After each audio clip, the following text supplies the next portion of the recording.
Харин төргийн үзэгчтэй төвцөг 7 хоногийн тамхи хөтөлбөр эхэлж байна. Төрийн ордонд өчигдөр зэрэгцээ явагдсан хэвлэлийн хурал эрх баригчид болон сөрөг хүчний хоорондын үзэл баримтлал, бодлогын томоохон зөрчил дээд зэгтээ хүрснийг тод харууллаа. Инфляц 2 оронтой тоонд хүрч, өргөн хэрэглээний барааны үн тэнгэрт хаацсан энэ цаг үед засгийн газар болон сөрөг хүчин нөхцөл байдлыг тис өөр өнцгөөс харж байгаа нь нийгмийн анхаарлыг зүй ёсоор татаж байна. Засгийн газрын зүгээс гаргасан шийдвэрүүд болон тэдгээрт ачсан намын бүлгийн зүгээс өгсөн шүүмжлэлийг хооронд нь зэрэгцүүлэн харахад дараах дүр зураг харагдаж байна. Өнгөрсөн 10 жилийн хугацаанд нүүрс зэс алтны гадаад зах зээлийн үн түүхэндээ хамгийн өндөр түвшинд байж, эдийн засагт ховорхон тохиох таатай боломж бүрдсэн ч эрх баригчдын алдаатай бодлого улмаас өнөөдөр монголчууд үндсэн хүнс болох махаач авч чадахгүй хүрсэн нь туйлын гутам шиг юм. Улсын хурлыг харьцсан намын бүлэг хатуу шүүмжиллээ. Төсвийн орлого 2.1 их найдаар тасарч бизнесийн салбар дампуурлын ирмэг туссан энэ цаг үед эрх баригчдын оруулж ирж буй 1.4 их найд төгрөгийн төсвийн тодтгол нь өнөөгийн хүндрэлийг шийдвэрлэхэд дэндүү чамлалттай цаг хожсон өнгөтүүдийн арга хэмжээ гэдгийг сөрөг хүчин онцолж байгаа юм. Олон улсын худалдааны дайн бөмбөрцгийн бөөр бүхэнд асж байгаа зөрчилдөөн мөргөлдөөн монголчууд, монгол айл өрхүүд, монгол улс бүхлээрээ үнийн өсөлт нэрвэгдэх түлш шатхууны доголдол, цалин орлого, тэтгэврийн худалдаа авах чадварыг муутгаж байна. Монгол хүн, монгол айл өрх, монгол улсын засгийн газар, монгол улс бүхлээрээ өдөр тутам тулгарч байгаа хүндрэл бэрхшээл бүхнийг амсаж мэдэрч байна. Бизнесийн өртөг зардал нэмэгдэж, ашиг багасж байна. Нүүрсний экспорт уулуурхай салбарын өсөлт бол тогтвортой байгаа. Гэсэн хэдий ч энэ одоо өсөлтийг инфляц идэж байна. Худалдаа үйлчилгээний идэвх суларч аж ахуйн нэгжүүдийн борлуулалтын орлого нь багассан. Төсвийн орлого төсөөснөөс 1.4 их найдаар дутуу төвлөрж байна. Өнөөдөр улсын их хурлын дэд даргад 2026 оны улсын төсвийн тодтголыг өргөн мэдүүллээ. Эрх баригчид та бүхэнд ард иргэдэд ганцхан зүйл ярьж байгаа. Гадаад нөхцөл байдал хүнд байгаа учраас бид нар хэцүү байна гэж ярьж байгаа. Би энэ дээр ганцхан тоо ярив. 10 жилийн өмнө 1 тонн нүүрс $30 үнэтэй, $30 хүрэхгүй үнэтэй, 1 баррел нефть $120 үнэтэй эсэргээр байсан. Гэтэл өнөөдөр харин гадаад нөхцөл байдал чинь түүхэнд байхгүй таатай үед энэ эрх баригчид ажиллаж байгаа. Жилийн өмнө $10 жилийн өмнө $30 байсан 1 тонн нүүрс сүүлийн хэдэн жилийн туршид $100-аас дээш. Одоо баррел нефть тэр үед $120 байсан баррел нефть одоо өсөөд $70. Тэгэхээр гадаад нөхцөл байдал ямар их таатай орчин нөхцөлд эрх баригчид ажиллаж байгаа. Ийм таатай орчин нөхцөлд ямар тийм таагүй эдийн засгийн буруу бодлогыг явуулснаас болж улс орныг доройтуулсан 10 жил доройтуулж байгаа сарууд одоо үргэлжилж байна. Засгийн газар зарим төрлийн албан хаагчдын цалин болон ахмадын тэтгэврийн нэмэгдлийг наашлуулан 11-р сарын 1-ээс нэмэгдүүлэхийн тулд засгийн газрын төсвийн урсгал зардал, нийслэлийн үнэт цаас болон хөрөнгийн зардлаас танаж 1.4 их найд төгрөгийн хэмнэлт хийнэ гэж үзэж байгаа бол арчсан намын зүгээс төсвийн орлого 2 их найдаар тасарч төв банк бодлогын хүүгээ өсгөж аж ахуйн нэгжүүд зээл авах боломжгүй болж байхад засгийн газар санал болгож буй нөхөй 1.4 их найдын хэмнэлт бол эдийн засгийн суурь алдагдлыг нөхөж чадахгүй маш хангалтгүй дүн гэж эрс шүүмжилж байна. Мөнгө хаана байна вэ гэсэн асуулт бас та бүхний өмнө байгаа. Төр өөрөө нэгт бол бүсэж хангална. Төсвөө 1.4 их найд төгрөгөөр хэмнэж байна. Томилт, сургууль сурчлагаа, тавилга, хогшил, машин техник, зөвлөх үйлчилгээ, элдв тэтгэм, шагнал, хурал, форум, баяр ёслол, илүүц, тээвэр, шатхууны зардал, цаасны зардлыг бүхлээр нь танаж, бүсэж хангалсан шиг хангалж 1.4 их найд төгрөгийг хэмнэх улсын төсвийн тодтголыг өргөн мэдүүллээ. Зөвхөн сүүлийн 2-3 сарын хугацаанд үнийн өсөлт чинь нэг дахин өсчлөө. 6% байсан инфляц 10 гараад явчлаа. Энэ дотор эмзэг үлэг дээр очиж байгаа тэр орлогын асуудал чинь хүнсний инфляц чинь асар ихээр нэмэгдчихлээ. Энэ дээр нэмээд төсвийн орлого 2 их найдаар тасарч яана гэж байна. Төсвийн орлого тасарч яана гэдэг чинь зүгээр энгийн нэг үг шээ. Энэ бизнесүүд чинь дампуурч яана гэсэн үг энэний цаана. Татвар төлөгчд нь төлж чадахгүй болж байна. Татвар төлөгчд нь дампуурж байна. Дахиад нэмээд өнгөрсөн 7 хоногт Монгол банкны зүгээс бодлогын хүү нэмлээ гэсэн Энэ бас ард иргэдэд ойлгомжгүй байж магадгүй. Тэгвэл бодлогын хүү нэмэгдэхийн цаана нэгдүгээрт нь ард иргэдийн амьдрал ингэж доройтож байгаа бол одоо бодлогын хүү ээлж дараатаа нэмэгдэснээр аж ахуй нэгжүүд чинь зээл санхүүгийн их үүсвэргүй болж дампуурнаад гэсэн үг. Ард иргэдийн амьдралыг байхгүй болгочихсон. Одоо аж ахуй нэгжүүд рүүгээ орж байна. Ерөнхий сайд төрийн бүх шатны байгууллага өөрсдөө бүсэж хангалан урсгал болон хөрөнгийн зарлаас боддоор хяналт хийж иргэдэд үүний өсөлтөөс хамгаалах цогцоор хэмжээг эхлүүлж буйгаа аль биесээр мэдгдсэн.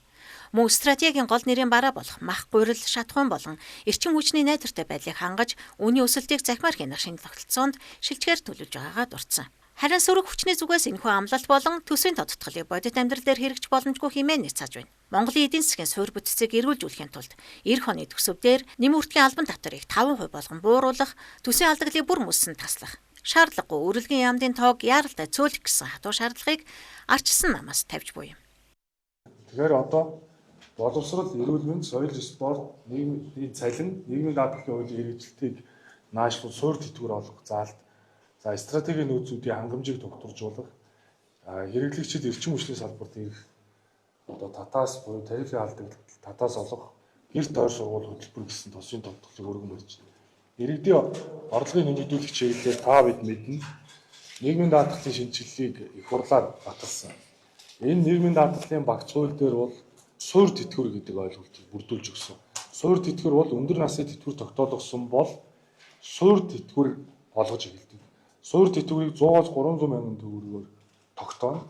Энэ юугаар тооцоологддог вэ гэхээр 769 мянган төгрөгийн тэтгэврийн доод хэмжээ авч байгаа иргэдийн 3.1 нь 20-с дээш жил ажилласан байдаг төрдөө. Тэгэхээр илүү олон жил шимтгэл төлсөн илүү өндөр тэтгэвэр тогтоолгоно гэдэг зарчим алдагдчихсан учраас бид тэтгэврийн реформыг их хурлаар батлуулсан. Ингээд суурь тэтгэвэр олгох заалтыг төсвийн тодтгол баталсны дараа буюу 11-р сарын 1-ээс дагаж мөрдөхөөр энэ төсвийн тодтголыг дагуулж өргөн мэдүүллээ. Үүнийг 1.4 их найдын хэмнэлтээс зардлыг шийдэж байна. 1.4 их найд төгрөгийн одоо тодтгол бол бас хангалтгүй маа гэдгийг бол одоо шууд хэлэхэд бол бэлэн байна. За бидний хувьд бол төсвийн алдагдлыг бол одоо бүр мөсөн арилгаж одоо төсвөө тодтгож оруулж ирээ гэсэн ийм шаардлагыг бол бас сая бүлгийн хурал дээр хэлэлцлээ. За мөн одоо 27 оны шинэ төсвийг хэлэлцүүлэхдээ сая зохицуулалт даргын хэлсэнчлэн иргэдийн орлогыг хамгаалах, за аж ахуй нэгжүүдийнхээ одоо татврын дарамтыг багасгах, за улмаар одоо эдийн засгийн идэвхжлийг нэмэгдүүлэх зорилгоор нэмэгдсэн үртгийн албан татврын хувь хэмжээг 10% байсныг байгааг одоо 5% болгож бууруулах одоо ийм шаардлагыг бас энэ тогтоолын төсөлтөд бас оруулж ирж танилцуулсан.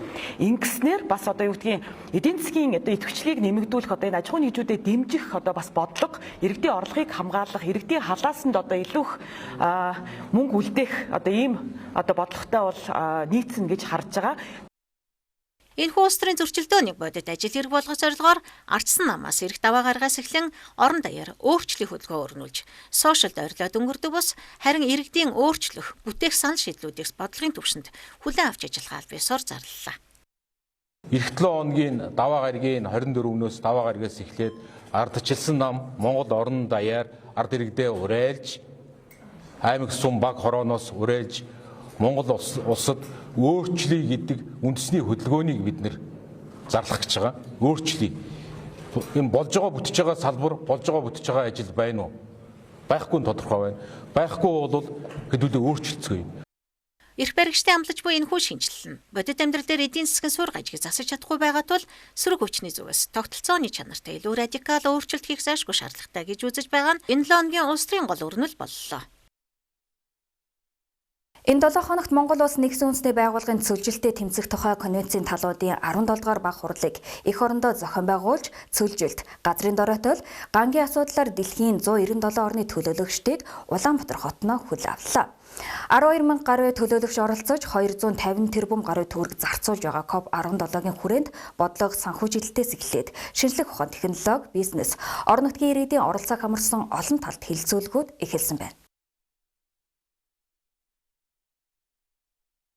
Нэгдсэн үндэсний байгууллагын цөлжилтөд тэмцэх тухай конвенцийн талуудын 17 дугаар баг хурал энэ 7 хоногийн эхээр Улаанбаатар хотын албан ёсоор эхэллээ. Монгол улс тус хурлыг зохион байгуулах хүслийг 2021 онд нэгдсэн үндэсний байгууллагад хөрвүүлж 2022 онд зохион байгуулах эрхээ авсан юм.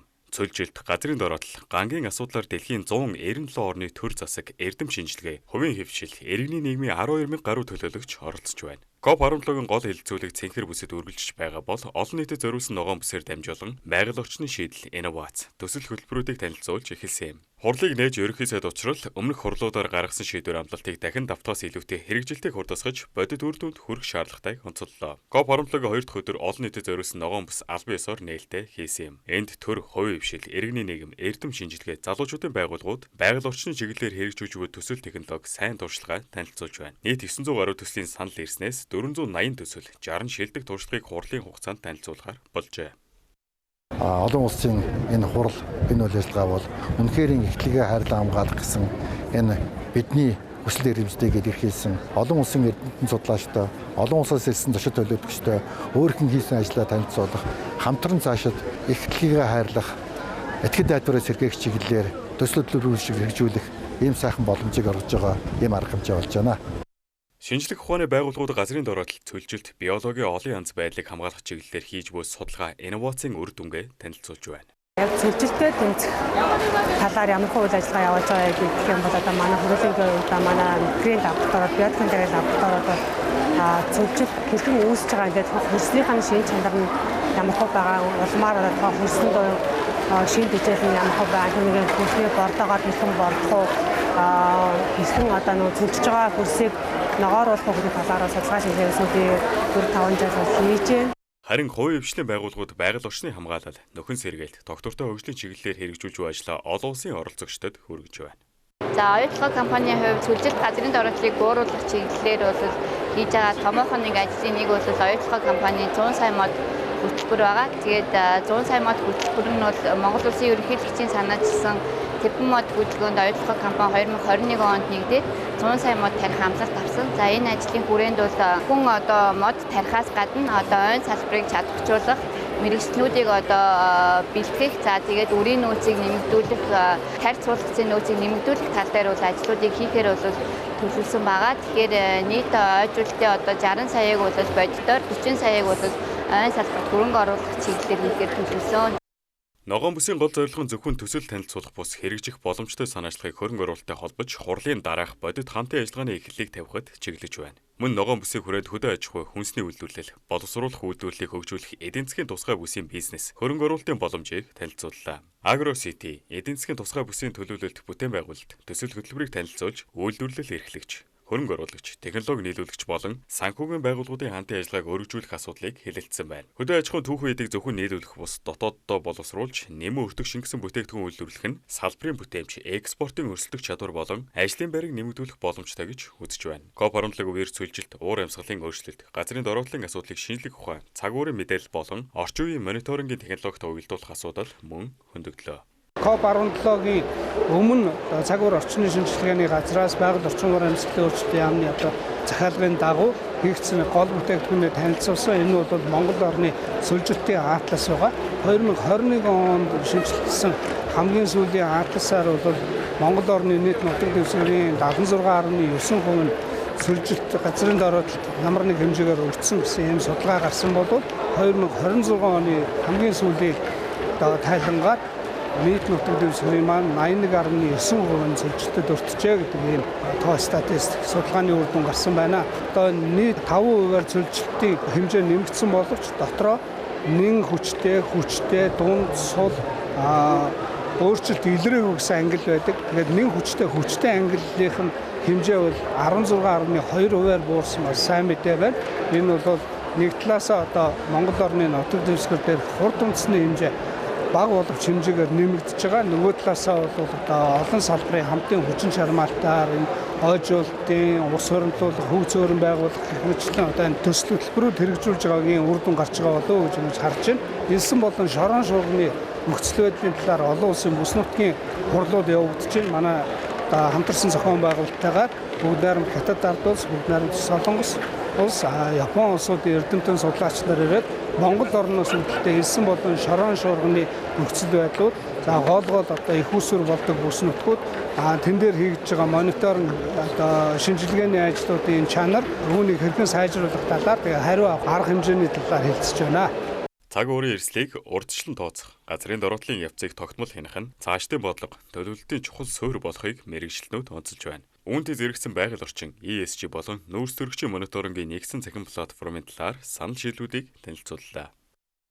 Өмнөговь аймгийн байгаль орчин карбон мониторингийн нэгдсэн лаборатори байгуулж байгаа манай аймаг. Тэгэхээр улсын хэмжээнд бол ийм 6 лабораторийг нэгтгэсэн ийм лаборатори байдаггүй. Тэгэхээр Өмнөговь аймгийнхан маань яаж нөхлөөр хөрсний лаборатори, усны лаборатори, за ховор ан амьтан ургамал генетикийн лаборатори, микробиологийн лаборатори, за энэ шорон шуургатай холбоотой агаар орчны лаборатори, дээрэс нь ESG карбон мониторингийн ийм төвлөрсөн ийм лаборатори Өмнөговь аймагт бас байгуулагдаж байгаа. Тэгээ бүтээн байгуулалтын ажил маань эд өрнөө явж байна.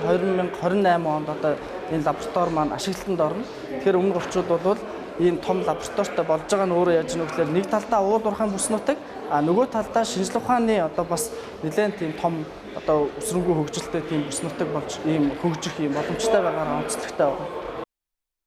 Цөлжилт уур амьсгалын өөрчлөлтийн нөлөө зөвхөн хөдөө орон нутагт бус хотын хөгжилд шууд нөлөөж байгаа тул COP17-гийн хүрээнд хотуудын хамтын ажиллагааг мөн хилэлцэж байна. 8 дугаар сарын 20-оос 22-нд зохион байгуулагдах хотын дарга нарын чуулга уулзалтад 110 хотын 270 орчим төлөөлөгч оролцоогоор бүртгүүлжээ. COP17-гийн эхний өдрүүдэд бодлого, шинжлэх ухаан, бизнес, хөрөнгө оруулалт, технологи болон орон нутгийн оролцоог нэгдүгээр холбох чиглэл давмгаалж байна. Харин хурлын хамгийн том зорилт нь шинэ амлалт гаргахаас илүүтэй өмнө нь гаргасан шийдвэрүүдийг бодит ажил болгох, газрын нөхөн сэргээлтэд шаардлагатай санхүүжилтийг татах, хэрэгжих боломжтой технологи төслүүдийг бодит үр дүн болгон хувиргах явдал юм. Монгол улсад анх удаа зохион байгуулагдж буй энэхүү олон улсын томоохон хурал 8 дугаар сарын 28-ны хүртэл үргэлжилнэ.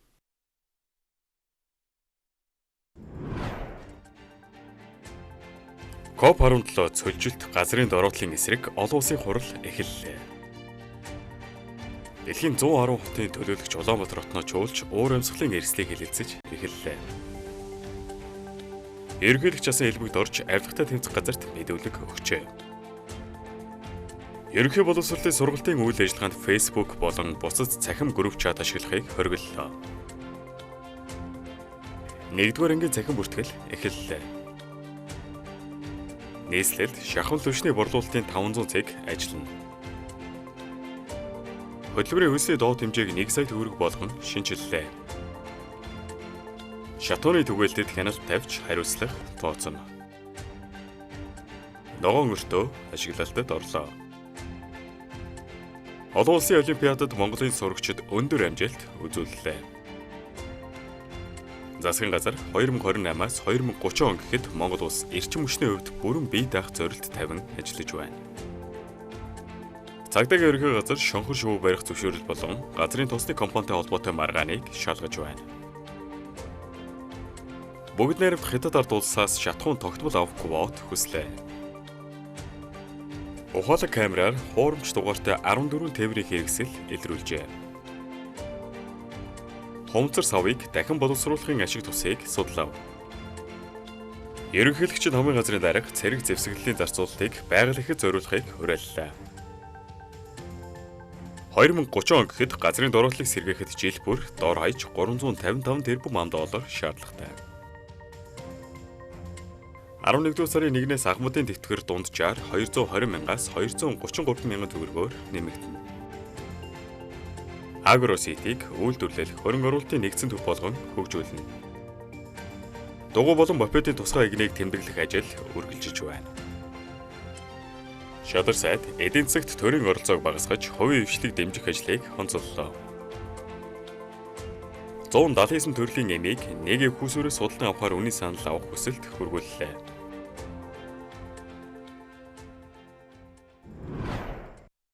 Төвцөг 7 хоногийн тайм хөтөлбөр энд хүрээд өндөрлөж байна. Анхаарлаа хандуулсанд баярлалаа. Баяртай үзэгчдээ.